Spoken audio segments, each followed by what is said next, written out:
MLA Rahul മാങ്കൂട്ടത്തിനെതിരെ കഴിഞ്ഞ ദിവസങ്ങളിലടക്കം നിരവധി സ്ത്രീകളാണ് ആരോപണങ്ങളുമായി രംഗത്തെത്തിയത്.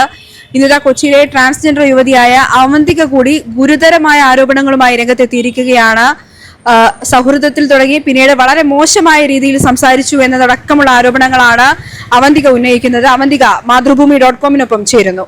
രാഹുൽ മാങ്കൂട്ടത്തിൽ എന്നെ ലൈംഗിക വൈകൃതപരമായിട്ടുള്ള 2 മെസ്സേജുകളാണ്. അതായത് പിന്നെ എനിക്ക് റേപ്പ് ചെയ്യണം, നീ ഒന്നെങ്കിൽ ഹൈദരാബാദിലേക്ക് പോകാം അല്ലെങ്കിൽ ബാംഗ്ലൂർക്ക് പോകാം എന്ന 2 മെസ്സേജുകളാണ് എനിക്ക് അയാളുടെ ഭാഗത്തു നിന്ന് ഉണ്ടായത്. നിരന്തരമായ അയാളുടെ കോളുകളും മെസ്സേജുകളും ഉണ്ടായിട്ടുള്ളതാണ്. മോശമായ രീതിയിൽ തന്നെയാണ് അതുണ്ടായത്. ഇങ്ങനെ മെസ്സേജ് അയച്ചപ്പോൾ എതിർത്ത് സംസാരിച്ചിരുന്നു, അപ്പോഴുണ്ടായിരുന്ന പ്രതികരണം? അല്ല, ഞാൻ ഒന്നും തന്നെ സംസാരിച്ചിട്ടില്ല. അയാൾ ആ മെസ്സേജിനൊന്നും തന്നെ ഞാൻ റിപ്ലൈ കൊടുത്തിട്ടില്ല എന്നുള്ളതാണ്. പിന്നീട് അയാൾ വീണ്ടും ആ സൗഹൃദപരമായിട്ട് ആ സംഭാഷണം മുന്നോട്ട് പോയിക്കൊണ്ടിരുന്നു. ഞാൻ റിപ്ലൈ ഒന്നും തന്നെ ചെയ്തിട്ടുണ്ടായിരുന്നില്ല. പക്ഷെ ഇന്നാണ് കുറേ നാളുകൾക്ക് ശേഷം എന്തെങ്കിലും തുറന്നു പറയുമോ എന്നുള്ളൊരു പേടിയുടെ പുറത്താന്ന് തോന്നുന്നു അയാളുടെ 2-3 കോളുകൾ എനിക്ക് രാവിലെ വന്നിട്ടുണ്ടായിരുന്നു. ഇയാളെ ഒരു തൃക്കാക്കര ബൈ ഇലക്ഷൻ സമയത്താണ് ഞാൻ കാണുന്നത്. അതിനുശേഷം ഒരു കുറച്ച് നാളത്തെ നല്ല സൗഹൃദ സംഭാഷണം മാത്രമായിരുന്നു, നല്ല സുഹൃത്തുക്കളായിരുന്നു. പിന്നീടാണ് ഇത്തരത്തിലെ വൈകൃതപരമായ മെസ്സേജുകൾ എനിക്ക് അയക്കാൻ തുടങ്ങിയത്. Continuously message അയക്കുന്നുണ്ടായിരുന്നു.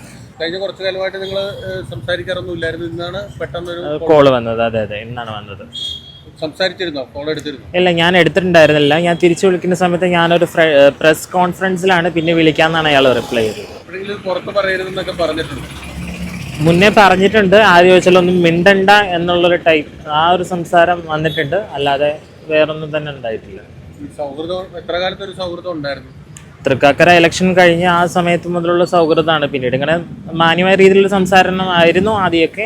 പിന്നീട് ഇത്തരത്തിൽ വൈകൃതമായ സംഭാഷണത്തിലേക്ക് പോയി എന്നുള്ളതാണ്. എപ്പോഴെങ്കിലും ഇത്തരം സംഭാഷണങ്ങൾക്ക് താല്പര്യമില്ല എന്ന് പറഞ്ഞിരുന്നു? ഞാൻ ഒന്നും തന്നെ പ്രതികരിച്ചില്ല അത്തരം മെസ്സേജിനോട് എന്നുള്ളതാണ്. കാരണം അത് പ്രതികരിക്കുമ്പോൾ എന്താണ് അയാളുടെ ഭാഗത്തു നിന്നുള്ള റെസ്പോൺസ് എന്ന് എനിക്ക് പേടിയുണ്ടായിരുന്നു. മാത്രമല്ല, അയാളൊരു യുവ MLA ആണ്, ഒരു രാഷ്ട്രീയ പാർട്ടിയെ പ്രതിനിധീകരിക്കുന്ന ഒരു വ്യക്തിയാണ്. അതിൻ്റെ ആഫ്റ്റർ എഫക്റ്റുകൾ ഇപ്പോഴും ഈ ന്യൂസ് വന്നതിന് ശേഷം എനിക്ക് സോഷ്യൽ മീഡിയയിൽ ഫുള്ള് ഇതിന് സോഷ്യൽ ഹറാസ്മെൻ്റാണ്. എന്നെ മോശപ്പെടുത്തുന്ന രീതിയിലുള്ള സംസാരങ്ങളാണ് പല സൈബർ ഇടങ്ങളിലും നടന്നുകൊണ്ടിരിക്കുന്നത്. കോൺഗ്രസുമായിട്ട് ബന്ധപ്പെട്ട സൈബർ ഇടങ്ങളും എല്ലാ ന്യൂസിൻ്റെയും അടിയിലുള്ള ബാഡ് കമൻസ് ആണ്. അത് കോൺഗ്രസിൻ്റെ ആളുകൾ തന്നെയാണെന്ന് തോന്നുന്നു. അയാളെ ന്യായീകരിച്ചും നമ്മളെ പരാതി ഉന്നയിക്കുന്ന ആളുകളെ അവഹേളിച്ചിട്ടുള്ള കമന്റുകളാണ് മുഖ്യം. പോലീസിൽ എന്തെങ്കിലും പരാതികളൊക്കെ പെടുന്നുണ്ടോ ഈ സൈബർ? നിയമ സാധ്യതകൾ എനിക്കൊന്ന് പരിശോധിക്കണം. കാരണം വെച്ചാൽ എനിക്ക് അയച്ചിരിക്കുന്ന മുഴുവൻ ടെലഗ്രാം ചാറ്റാണ്. അത് 1 സെന്റിലാണ്, വാനിഷ് ആകുന്ന മോഡിലാണ് എനിക്ക് അയച്ചേക്കുന്നത്.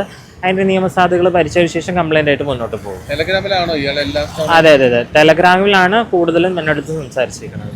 യുവ നേതാവാണല്ലോ, അപ്പൊ ഇങ്ങനെ ഒരു മെസ്സേജ് വന്നപ്പോൾ ഒരു അവന്തിയുടെ റെസ്പോൺസ് എങ്ങനെയായിരുന്നു? ഐ മീൻ മെന്റലി എങ്ങനെയായിരുന്നു? അല്ല, ഞാൻ ഫ്രീസായി പോയി എന്നുള്ളത്. കാരണം ഒരിക്കലും ഒരാളിങ്ങനെ കാണണം സംസാരിക്കണം എന്ന് പറയുന്ന അപ്പുറം ഒരു റേപ്പ് ചെയ്യണം എന്നുള്ള മെസ്സേജാണ്. അത് വളരെ വേദനപ്പെടുത്തുന്ന ഒന്ന് തന്നെയാണ്. ഇപ്പോഴും എനിക്ക് അതിൽ നിന്നൊരു ഷോക്ക് തന്നെയാണ്. ഒരു ട്രാൻസ്ജെൻഡർ ആയതുകൊണ്ടായിരിക്കും അങ്ങനെ ഒരു മെസ്സേജ് അയച്ചതെന്ന് കരുതുന്നുണ്ടോ? ആയിരിക്കണം. അത്തരത്തിലുള്ള സംസാരം, അത്തരത്തിലുള്ള ഫ്രീഡം സ്പേസ് ഞാൻ കൊടുത്തിട്ടാണ് അയാൾ അത്തരത്തിൽ സംസാരിച്ചതെന്ന് എനിക്ക് തോന്നുന്നത്. കാരണം നല്ല സൗഹൃദ സംഭാഷണമാണ് അതിന് മുന്നേ ഉണ്ടായിരുന്നത്. അപ്പോൾ പെട്ടെന്ന് ഒരു സുപ്രഭാതത്തിലാണ് ഇത്തരത്തിൽ ബാഡായിട്ട് സംസാരിക്കുക.